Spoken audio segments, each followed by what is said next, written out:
Good evening, everybody. Yes, good evening. I'm filming this right now, Sunday morning. It is June 22nd, and I'm going to start recording the times and dates that I'm doing these in the videos. I'm going to introduce myself first, but I'm processing a lot. A lot has happened since the last time I hit start on that camera, and that was not even 24 hours ago.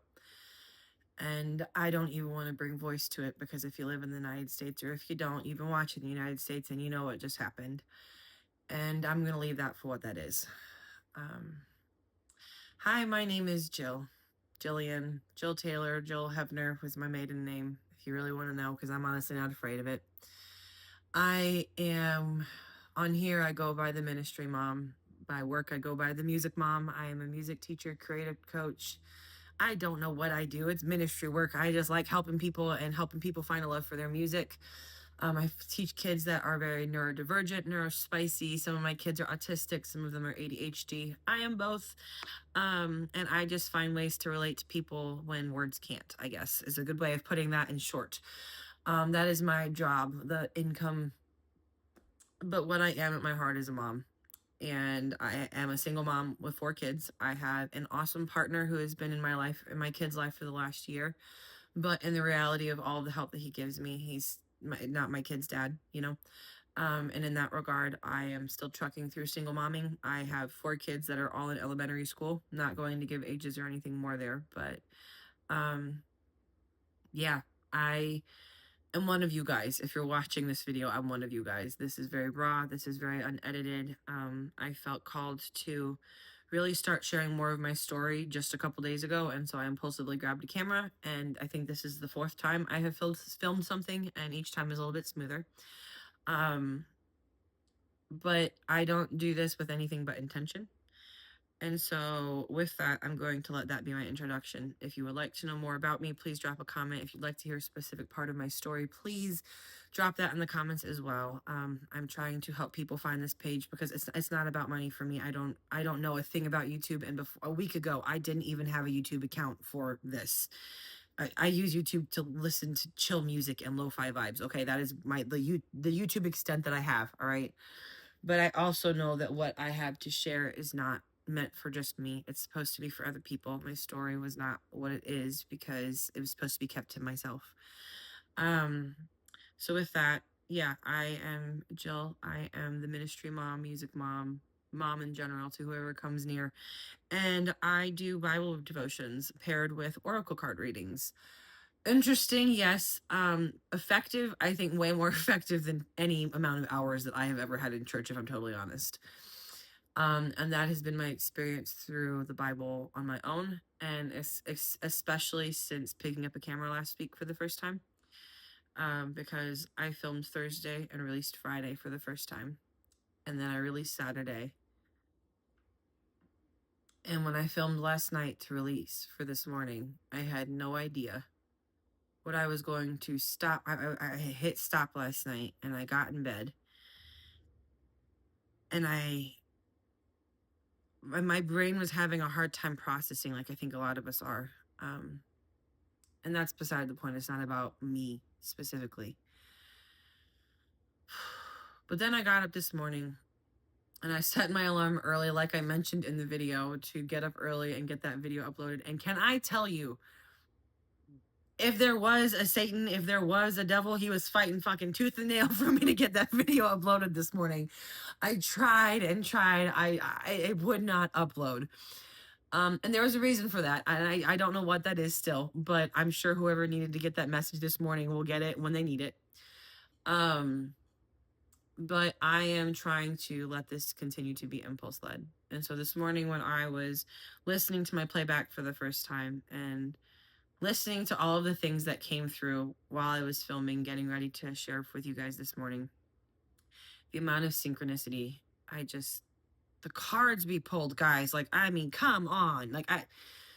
Holy shit, right? Like, I'm not the only one seeing this, right, man? Like, that's how I feel right now because this is so mind blowing. And yeah, today I want to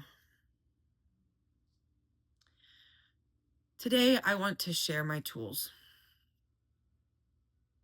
And I had the realization this for me this morning because of the whirlwind of things going out in the world right now, and the people that are gathering in churches that are supposed to be safe spaces this morning, right now, tonight, probably when I'm going to release this video. I don't think I'm going to wait and release this tomorrow morning. You guys are probably going to get a different devotional tomorrow. um, this is probably going to come out tonight, Sunday, June 22nd, because I think I grew up going to church twice a day on Sunday, Sunday morning and Sunday night, and this is your guys' Sunday evening message. And I think that might be my vibe on Sundays, because that is how I roll. I am a very deep spiritual person, and I want to share it.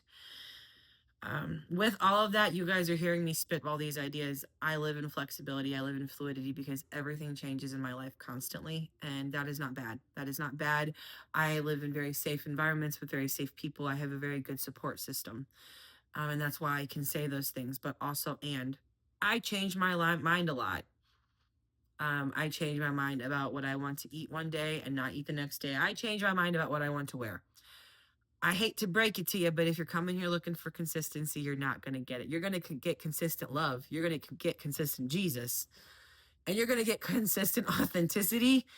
But that's probably where the consistency stops, if I'm totally honest. I try having a rhythm. I try having a flow, an order of service, if you will. I sat on a piano bench for years, writing out the order of services for more churches, more church things than I can count. Seriously. And I spent that my late teen years doing that into my very young adult years. I was doing that 10 years ago, 5 years ago, somewhat. Yeah, so I like having rhythms and tools and things that go a certain way, but it's funny because I like that because I don't like unexpected things because I've been through a lot of trauma. But without the trauma, I don't get to sit here and have these conversations with you guys and share what has helped me. And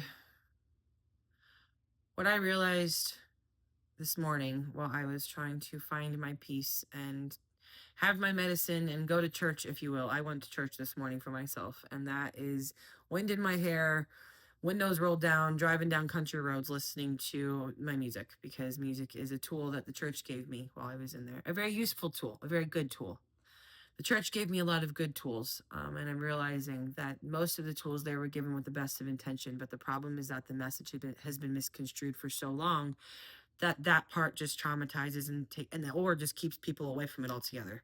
Understandably, there's been a lot of hate and awful things, even actively now, being done in the name of the Bible. And it was happening when Jesus was there too, but it wasn't a Bible at the time. They were just calling it church. They were saying that was God and speaking a lot of patterns. Hi, I'm autistic. I recognize patterns and they're everywhere. Okay. Especially when I was raised in a cult, you can see control in a big group of people. And there's a lot of that going on way outside of the church, outside of the United States. I don't just talk about the political things here, although that is a huge factor. I think I talked yesterday or the day before about my love for the state of Indiana because that's where I'm from.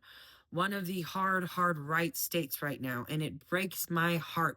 Guys, 4 years ago, I still lived there. Okay. I haven't been in Greenville very long. And it's sad. And so I went to my own church this morning, and I am not in my normal environment. I am with a friend right now, staying at her space this weekend. I went away to get away for a day, and neither one of us had any clue what was happening. She's actually sitting over there on the couch right now watching me film this. And can I just tell you, that's another synchronicity thing. Like, we met, 3 months ago? March. Okay, I met her at the end of March for the first time in an airport, guys. Okay, that's a different story for a different day, but freaking synchronicity. And there's no such thing as coincidences, okay? But we both woke up this morning and we were talking about what I had filmed last night. And she had found the news right as I finished filming because she was over there on Facebook or something, but she saw the news of what Trump had posted and his announcement on Twitter. And it's been a lot for her to process too, because she's getting to witness me in the moment like you guys are, but she's in the room with me. That's kind of interesting and new, but that's really cool. And yeah. And so by the time our conversations had died down this morning and I was talking with her and her husband, the news was going, just morning routine. I ate some watermelon, really, really freaking good watermelon for breakfast and some water. And I realized I needed to go to church for myself. And so I hopped in the car and I went and got gas in my tank because I got to drive home in a little bit. And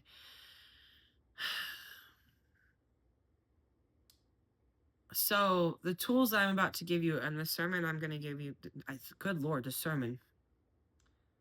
This is inspired by a sermon that I heard a clip of this morning. I don't listen to preaching very much at all. I don't listen to any preaching at all. I don't go to church at all anymore, especially if it is a Bible belt type of, Southern Baptist, loud hellfire and brimstone, spit and scream, and that's what I'm in, the area that I'm in. So I don't go to church, and I'm okay with that. I obviously can find church for myself. But through a lot of synchronicity, I have this new vehicle that I've purchased. It comes from my parents. Actually, I bought it from them. My mom upgraded her vehicle, and they were trying to sell it, and so Dad offered it to one of his kids, and so I jumped on it. I needed it. My dad is a pastor. Okay, he is an active pastor in Indiana, and I'm going to leave it there. He is a good person. My family, the people I was raised around, they're good people. And I need to just say, when I said that, I looked right at the camera and it was 11:11. So they are very good people. But there's a lot of confusion. And there's a lot of hurt. And there's a lot of trauma outside of the church walls that happens in these families' lives that also interjects and intercedes and impedes on their spiritual journeys, right? And I turned my radio on this morning, and this sermon came on because a CD got left in my car. I met my dad halfway a few months ago, and we swapped, and he took my minivan that he's getting fixed up for me, and I drove back down my mom's old vehicle, right? Had no clue what was in the CD player. It's old enough that it has a CD player, right? My mom's maintained it really well. And I got in the car, so shook up, and I didn't know what I wanted to share, but I knew that I needed to record before I left, and I'm leaving here in a couple of hours. At the time, I didn't even know that I was going to share this tonight. I thought this was still a recording for tomorrow morning. But there is too much that I woke up to and too many signs that I've been given this morning of share your story. This isn't for no reason. Because do you want to know what came over the CD when I landed on that story? And this morning it wasn't an accident. I realized I had this particular CD in my car a couple days ago. And I didn't listen to the whole thing. I listened to the first clip, and I'm going to go into more why this is such a big deal here in a second when we jump into the Bible reading. And if you want to know, we're going to be in the Old Testament today. We actually are going to the Old Testament. We're going into Psalms chapter 119. I'm going to get somewhere, and I promise that the important stuff will be out within the next 22 minutes, okay? I have a timer, and I'm watching it. Unlike pastors with all of their clocks in the backs of the churches that say they're watching the time. No, they're not. They just want to say what they want. Sorry, that's my own kick, but I know them all. They're personal friends and second dads to me. They're not watching the clock. They think that what they have to say is more important than your time. And I do not feel that way. That came from a place of ick, because it is ick. And I'm trying to keep these right now between 30 minutes or between 20 and 30 minutes. And I'm still going to get there. So hang with me. So if you want to know where we're going to Psalm 119, and I have my cards here, and I'm going to pull in a minute, and we are still going to go through some Bible. I mean, that's what I'm here to do. I'm not here to just talk about me. But the Bible is very relative to my story, because of how I was raised. So I'm in the car, right? And this particular CD had caught my ear a couple days ago, and I knew what it was. The pastor's sharing this sermon. I will bring his name into this because he's a good person. He was a very good person. His name is Don Good. He was the grandpa I didn't have. He passed away a couple months ago, and because of the fact that I've had to separate from the church trauma when he passed, and because of all the political things going on, and because of how right-wing my upbringing is, I had to choose. It was not in my best interest to attend that funeral, and so I've had to find ways to grieve around that relationship, because outside of the church, even in the church, he's the best pastor that I know. I don't know one person that has a bad word to say about this man. He was the closest representation to a walking Jesus as you can get, right? It was one of his sermons, and out of all of the people that it could have been, he's probably the only person that I would have stopped and listened. And his voice is so soothing. And I know him way outside of the church. He was at my weddings. He came and saw me at the hospital when I had my kids. He came and saw me at the psych ward when I was hospitalized, because my dad was always my pastor. And but Don Good showed up when I wanted nothing to do with my dad. He showed up. And so anyways, this is the sermon now that is in my car this morning while I'm driving. And at first I was listening to my music, and I actually thought I was going to get on here and share some of what that was, but I think that's for a different time. Because I am so moved by the fact that what I am sharing with you guys right now, these are all tools that were given to me by the church, okay?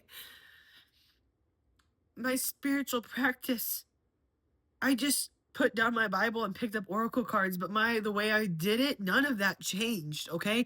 None of that changed. None of it had to, because it's all the same language, or it's all the same thing. They're just speaking different languages, and everybody's too busy fighting about who's right and who's wrong to just stop and listen and pick up what resonates, right? And this morning on my drive, all I could think about was the fact that all of the tools, down to my Coda group, I went and found community, because I know that's what you're supposed, because the church and my community and my churches had helped me through so much. Through all of the babies that I had, through all the C-sections and the bad things, I had grandmas in churches and people in nurseries holding and rocking my babies. And I have a hard time saying that that is wrong, because it's not. But this Bible's message was misconstrued. And it has been very deeply impressed upon me to help other people see it from a different angle. Because I realize that nothing that I'm doing is different than anybody else. We're all just trying to figure it out and figure out what's right for us and what's not right for us. For some people, that's a Baptist church. I am not one of those people, okay? And I'll be honest, if you're a healthy person that aligns with a lot of the things I say, I would be very hesitant to go towards Baptist churches. But that also being said, First Baptist Church of Greenville, where I personally live, they host the gay men's choir. They are very good people. That is the first time in 30 years that I have heard the name Baptist and it not be attached to homophobia. So if you are in the Greenville area and you are looking for a Baptist church, not a different denomination that is more welcoming, I highly, I've only been to one service. Churches aren't for me. Go there. They are good people. I am sure of it. And I have other things that are not that denomination if you're looking for that in the Greenville area. While I do not attend those, I know lots of ministers. I know lots of people. I know lots of churches with communities of loving, safe spaces. So please drop those in the comments as well, because I'm happy to share those resources. This is not, I'm not the only resource. But with this, I'm going to just say that this chapter, this, I didn't listen to the whole sermon even this morning. I listened to the first couple minutes to hear where Papa was preaching out of. Psalm 119. My dad, who is a pastor, his life verse is in Psalm 119. We learned it like a cadence when we were kids. He was in the military, he was in the Navy. And honestly, that's part of the reason this is so relative to me. My brother's in the Navy. Right now, he's active duty. My heart goes out to so many people on so many levels. The only reason I don't have that hoodie on right now, it's my safe hoodie. It says Navy Sister. My Ring camera is broke, and it's propping up my phone right now. That's why I have my dog instead, because this is a safe item for me, and this is hard. But I don't mind being raw, because this is how people see who Jesus really was, who those mothers and those actual fathers that did show up that are not spoken about in the Bible, that were never had their names written down. They're the reasons that we can still sit here and have these conversations. It didn't come from nowhere, and it's not for no reason. It matters. It's why I'm not going to go find a different version of the Bible, and I'm going to stick to what I already have, because I know it forward and backward. We just talked about it last night. Jesus said, I will send you a comforter. That is a tool. The Holy Spirit, that is a tool, guys. And I didn't realize that until this morning when I was processing it after I had rewatched and putting all the things together. Gratitude, something you learn in the church, is the attitude of gratitude, and thanking God for the blessings. It gets to be vain repetition, like we talked about in one of those other episodes a couple days ago. I've only had 4 videos, so I don't even know. I'm going to pull a card. We've got about 10 more minutes here, and I'm going to pull a card and share the Bible verse. But before I go into this scripture passage, but before I read that passage, I don't even know if I said it just now because I got someone that ran about in the Navy. My dad's verse is Psalm 119, 165. Great peace have they which love thy law, and nothing shall offend them. And on the chance that my parents ever see this video, I want them to know too that I appreciate the tools that I was given. I finally can hear it, understand it in a whole different way. Not only is it giving me peace, it's giving other people peace too. Because the same things, the same words that Jesus said in the New Testament carry the same weight in the Old Testament. Because those people, while there's a lot of blood and gore and ache in the Old Testament, those people still had religious practices. They were just as far advanced as they could have at the time. And I'm not saying it's all historically accurate. I don't know, okay? I don't know. But what I'm saying is this book was not put here for no reason, and I can't put it down. And I think that's why I told you guys a couple days ago that I've been wanting to go to the Old Testament, but I couldn't make sense of it. So today we're going to go to the Old Testament. I am going to pull a card and then read this passage. And if nothing more comes out of it than just me reading, then that's where it'll stay. Got 9 minutes on my timer. Fastest sermon ever. Time me, swear. Haven't even started reading yet. We haven't prayed. I haven't made you sit through a song. And guess what? I'm not asking for a tithe.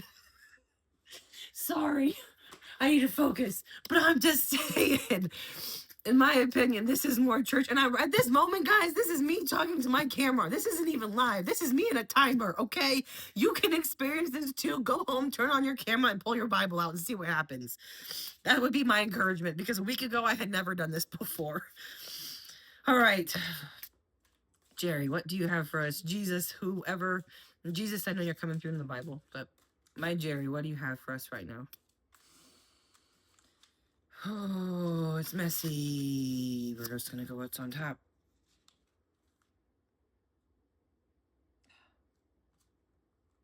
So much alignment.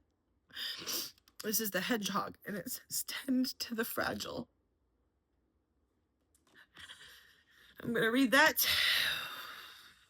What number is that? Oh my gosh. I need to stop because I have not re-recorded any of these yet, and I refuse to because that takes away from the authenticity. Okay, I can't read if I'm crying. 27, number 27. Oh my gosh. Love keeps us close to the ground, where we can feel the pulse of what needs tenderness, nurture, and aid. When the world gets too loud, go into this wild silence of nature. Put your ear down to your soul and listen hard. That kind of grounding will nourish you and restore your wings. For when we tend to the delicate longings of our soul, we draw close to the love that we truly are. Grounding isn't just for the hippy dippies, I'm just saying. Jesus probably walked around barefoot more than he didn't. They didn't have shoes. Like, if they did, they were sandals. They were dirty all the time. Go wiggle your feet in the grass, for real. All right, Psalm 119. We're going to go to starting in verse 97. This is the longest chapter in the entire book, in the entire Bible. Let's see, I forgot how many verses it has. Psalm 119 has 176 verses in it. Most of them are very small verses. It is a very poetic book. It is written by the man David. While David is a very controversial person because he does a lot of bad things in the Bible, as a spiritual person, he is known as God's best friend. That is who he is known throughout is in the Old Testament. That is why the book of Psalms and Proverbs are such a big deal in Christian churches. So that is the little bit of context I'm going to give today. Take what you like, leave the rest. All right, Psalm 119, 97. 119 verse 97. There is no 197. Good Lord. Oh, how I love thy law. It is my meditation all the day. Though through thy commandments hast made me, man, that old terminology in my brain's all over right now. All right, I'm going to start again. Oh, how I love thy law. It is my meditation all the day. Thou through thy commandments hast made me wiser than mine enemies, for they are ever with me.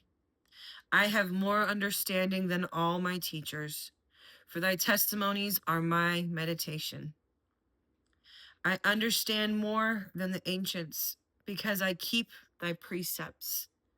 When he says thy, he's referring to source. He's referring to the same Father God that Jesus is talking about in the New Testament, okay? But this is Old Testament, so Jesus wasn't there to relay that what he was exactly saying. But that is who David is talking to. He's not talking to a person. He's talking to the spiritual being that he has connection and communion with, even when he fucks up and messes, even when David and Bathsheba happen, all of the stuff that David goes through, he still has that communion. That's why he's consistently known in the Christian world as God's best friend. Or maybe the man that walked most closest to God. I don't know. They have a special name for him, but it's important. It's not just David and Goliath, but this is the same David. Is the same David as David and Goliath. The same David that had the knock down the giant. And I'm sorry, I know there's a lot of woo in the Bible, but if you look historically, there's evidence of there's evidence of giants and people way bigger than us. Okay, so I meet the woo and the science and the historical evidence in the middle and just leave it. There's some woo there in the center that I don't understand and I don't have to. So I just need to say that. I understand more than the ancients because I keep thy precepts. Verse 101, I have refrained my feet from every evil way that I might keep thy word. I have not departed from thy judgments, for thou hast taught me. How sweet are thy words unto my taste, yea, sweeter than honey to my mouth. Through thy precepts I get understanding. Therefore I hate every false way. The churches know David from all angles because we talk about him all the time. He's all over in the Old Testament. He's a really big character, right? I'm taking this moment to explain for the people that may not know the background behind David. I don't know when he wrote this book of poetry. And there is I don't even know how many chapters. Psalms is the longest book in the Bible as well. It's got 150 chapters in it, okay? But it's a book of poetry. It's all very poetic, like that little section I just read. That was just 97 through 101. But they're verses. That book is very poetic and very musical. David actually is the one that encourages people to dance and bang drums and sing songs and use music. Ironically enough, the Christians that I grew up with don't like drums or dancing. So they need to read the Old Testament because David here is sharing his experience through poetry. I too share my experience through poetry. My very first video, the first 2 minutes of it are blacked out. And that piece that I read, I wrote that week, last week, guys. What is today? I wrote that not even a week ago. I wrote that last Monday. So a week ago tomorrow. David's speaking a language that I too speak. And I think that's why it helps me see it from this perspective. And he's sharing his experience just like Jesus shared his experience. And while Jesus did not pen those words in the New Testament, we take them so much more value just because they're printed in red, right? But at the end of the day, that was someone else sharing their experience of Jesus, right? And their interpretation, just like David is in the Old Testament. David, Jesus, God, universe, Jerry, me, you, all the same thing. We're all mirrors. Every person that you interact with, stranger or not, is an opportunity for growth, is an opportunity to look at and see their responses and say, hey, how do I respond like this? Is this how I show up in the world? Who do I want to be today? We talked about it yesterday. What would Jesus do? I think that is something that David would have used had he met Jesus yet, but Jesus came way after. Oh, I'm going to leave that there. That was a lot. But in the best of ways. Because you guys get to see in the moment how this heals me. And it's just me and my Bible and a notebook. Literally, this is both my sermon outline and order of service, okay? Half page for sermon notes. You can see my squiggle line. And a half page for keeping an outline so that I don't lose track of my time. I'm going to pull a card for us to close with. And I hope you all will take what you like, leave the rest. Go read your Bible, go to a 12-step program, go find your community where it is. If you don't have one, please reach out, because I'm looking for community, virtual or in person. Always, always. Well, I am a music teacher with just a small studio right now. I have a very big vision for a community space, and I've got a 5-year plan already written out. That is how inspired I am with it. So my goal is community. That is all I want here, and for healing and helping, and the real message of the Bible and what it's actually been trying to say this whole time to come through. Because I think since it got written and pieced together, it's been misinterpreted and mishandled and misinterpreted and mishandled, and I think it deserves to have a voice. Huh. I'm a verbal processor. And with how much my voice has been taken from me, it's ironic that I'm spending all this time trying to help people find theirs. But I think that's why I'm so passionate about sharing the Bible from this perspective, and why you guys are getting it paired with oracle cards. Because the Bible deserves to be heard too for what it actually says. It doesn't say what everybody else has been saying. And I don't have the energy to go fight with them. My nervous system literally can't handle it. And I don't want to. I would rather go find friends and make peace instead. Jesus flipped tables and walked out. And honestly, I don't even want to flip the tables. Maybe if I just stir it up enough, they'll get their own crap together, or it'll sort out how it needs to. Not my business. Not my business.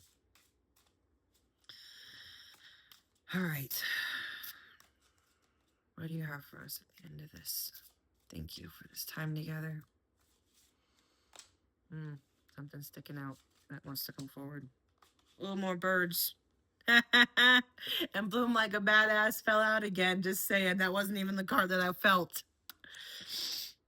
This is birds. I think I pulled this one the other day. It says, embrace what is. I'm going to show a picture of the deck one more time if anybody's interested. This is what the box looks like too. It's called Love Who You Are. The author of it's down there. All right, that is number 13.